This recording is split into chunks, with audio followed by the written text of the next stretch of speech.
নমস্কাৰ এই মুহূৰ্তত আহি পৰিছে অসমৰ লগতে ভাৰতৰ বিভিন্ন প্ৰান্তৰ পৰা কেইবাটাও ডাঙৰ খবৰ এই মুহূৰ্তত জনাই আছো এটা ব্ৰেকিং নিউজ আজি গ্ৰেপ্তাৰ হ'ব পাৰে সিদ্ধাৰ্থ শৰ্মা লোকেশন ট্ৰেক কৰি দেশৰ কেইবাটাও প্ৰান্তত সিদ্ধাৰ্থক বিচাৰি অভিযান আৰম্ভ কৰিছে আৰক্ষীয়ে সিদ্ধাৰ্থ ক'ত ঘূৰি আছে পোৱা গৈছে লোকেশন দেশৰ কেইবাটাও প্ৰান্তত সিদ্ধাৰ্থক বিচাৰি মাৰাথন অভিযান আজি গ্ৰেপ্তাৰ হ'ব পাৰে সিদ্ধাৰ্থ শৰ্মাক লৈ এতিয়া ৰহস্য বৃদ্ধি পাইছে তেও যদি পৰিকল্পিতভাৱে হত্যা কৰা নাই তেও কিয় পলাই ফুৰিছে এবাৰ ফেসবুকত পোষ্টত কয় যে তেও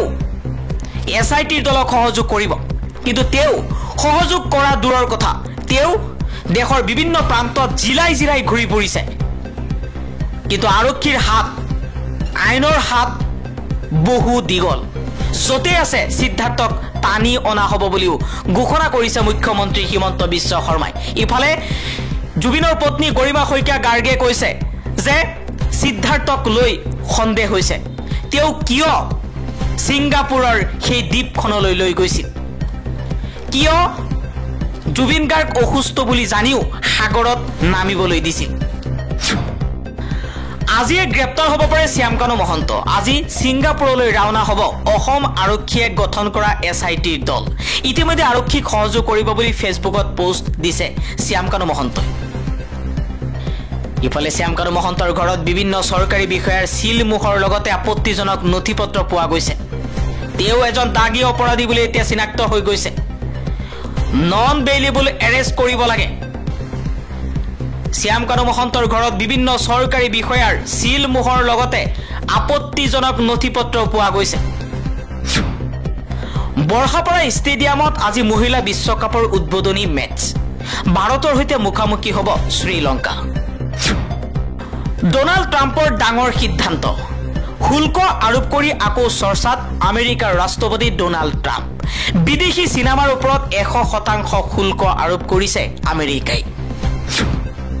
এবাৰ লৰেন্স বিষ্ণুই গেঙক কানাডাত নিষিদ্ধ ঘোষণা সন্ত্ৰাসবাদী সংগঠন আখ্যা দি কানাডাত লৰেন্স বিষ্ণুই গেঙক সম্পূৰ্ণৰূপে নিষিদ্ধ কৰিছে দেশখনে আৰক্ষীৰ সন্মুখৰ পৰা চকুত ধুলি দি পলায়ন কৰিছে এজন কয়দীয়ে মঙ্গলদৈত আৰক্ষীৰ জিম্মাৰ পৰা কয়দীৰ পলায়ন স্বাস্থ্যজনিত অসুবিধাৰ বাবে চিকিৎসালয়ত ভৰ্তি কৰোৱা হৈছিল কয়দীক চিকিৎসালয়ৰ পৰাই হেণ্ডকাপ সহ পলায়ন কৰিছে আব্দুল কাদিৰ নামৰ কয়দীজনে পৰীক্ষাৰ্থীসকলৰ বাবে আশাৰ বতৰা মুখ্যমন্ত্ৰী হিমন্ত বিশ্ব শৰ্মাই কিছু সময় পূৰ্বে বিভিন্ন পৰীক্ষাৰ ফলাফল ঘোষণাৰ তাৰিখ উল্লেখ কৰিছে এডিআৰই তৃতীয় বৰ্গৰ পৰীক্ষাৰ ফলাফল 10 অক্টোবৰত ঘোষণা হ'ব এডিআৰই চতুৰ্থ বৰ্গৰ পৰীক্ষাৰ ফলাফল 15 অক্টোবৰত স্বাস্থ্য বিভাগৰ বিভিন্ন পদৰ ফলাফল 12 অক্টোবৰত প্ৰাথমিক স্নাতক আৰু স্নাতকোত্তৰ শিক্ষক পদৰ ফলাফল 15 পৰা 20 অক্টোবৰৰ ভিতৰত ঘোষণা কৰা হ'ব উপ পৰিদৰ্শক অগ্নি নিৰ্বাপক সেৱাৰ ফলাফল 10 অক্টোবৰৰ ভিতৰত ঘোষণা কৰা হ'ব ইউবি কনিষ্টবল পৰীক্ষাৰ ফলাফল অক্টোবৰৰ ভিতৰত গুৱাহাটী উচ্চ ন্যায়ালয়ৰ অনুমতি সাপেক্ষে ঘোষণা কৰা হ'ব বুলি জনাইছে মুখ্যমন্ত্ৰী হিমন্ত বিশ্ব শৰ্মাই